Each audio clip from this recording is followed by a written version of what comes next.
Bruxelas acolheu as 3 cimeiras de alto nível com os líderes da NATO, do G7 e da União Europeia a procurarem transmitir um sinal de forte unidade face à guerra lançada pela Rússia na Ucrânia há precisamente um mês.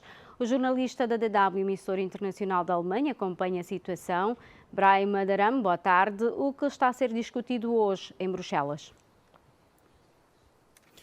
Viva, boa tarde, Telma, telespectadores também da TV Zimbo.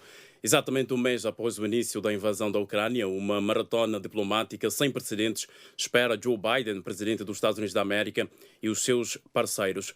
Num único dia, uma cimeira da NATO, uma cimeira do G7 e uma cimeira da União Europeia.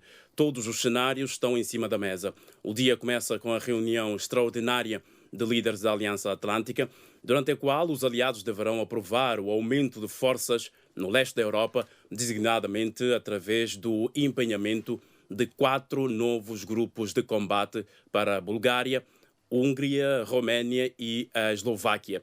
Os chefes de Estado e do governo da NATO deverão também concordar em fornecer apoio adicional aos ucranianos, bem como abordar a postura a adotar face à China e a Bielorrússia, ou ainda de os diferentes aliados reforçarem o investimento em defesa.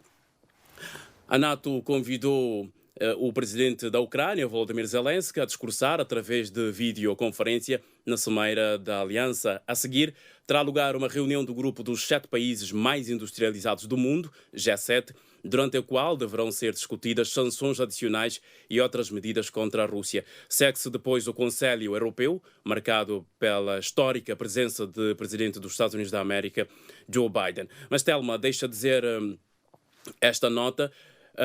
Questões como um eventual endurecimento das sanções à Rússia, designadamente a nível de um embargo à importação de gás e petróleo, o pedido de adesão da Ucrânia à União Europeia e, sobretudo, medidas a tomar para fazer face à escalada dos preços da energia, ameaçam impedir um consenso face às diferentes sensibilidades dos Estados-membros da União Europeia. Brahma, e como é que a NATO e os aliados encaram a possibilidade da Rússia usar armas químicas e biológicas na Ucrânia? Cresce esse receio de uso de armas químicas e o tema quente vai ser praticamente este em Bruxelas. A Rússia é o país com mais armas nucleares no mundo. O país tem mais de 6.000 armas nucleares. Em segundo lugar estão os Estados Unidos da América com mais de 5.500. Já lá vamos, mas digo-lhe que os Estados Unidos da América acusaram oficialmente o exército russo de crimes de guerra. E Joe Biden, que acredita que o seu homólogo russo, Vladimir Putin, está de costas para a parede e continua a alertar, sobretudo, para um potencial uso de armas químicas e biológicas. Biden diz que existe uma ameaça real de a Rússia usar armas químicas na Ucrânia. A NATO já disse que quer enviar à Ucrânia equipamento contra armas químicas e Moscovo disse que o envio de forças de paz provocará um confronto entre a Rússia e a Aliança Atlântica, ou seja, a NATO.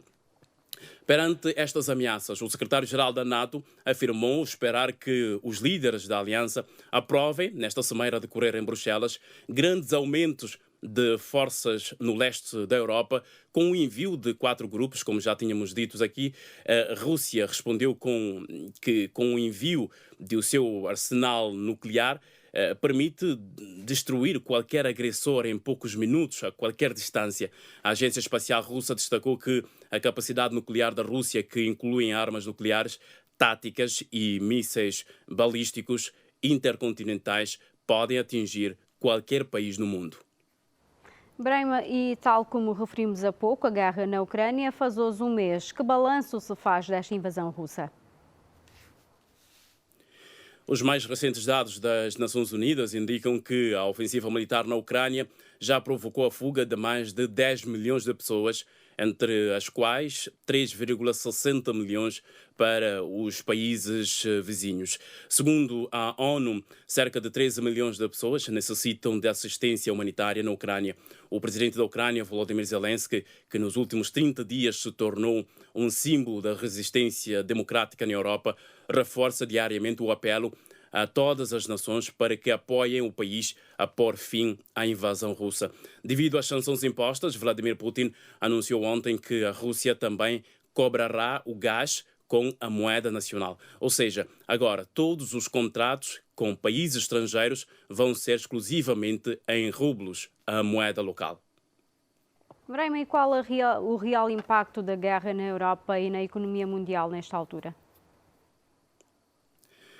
É uma boa questão, Telma. A ONU tem alertado para os impactos da guerra para muitos países devido ao aumento dos preços dos combustíveis e ao facto de a Rússia e a Ucrânia serem dois maiores produtores mundiais de cereais e fertilizantes.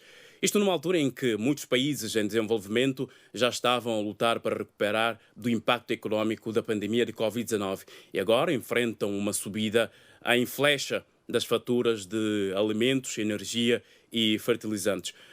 Os dois países em conflito são responsáveis por mais de metade do fornecimento mundial de óleo de girassol e de 30% do trigo.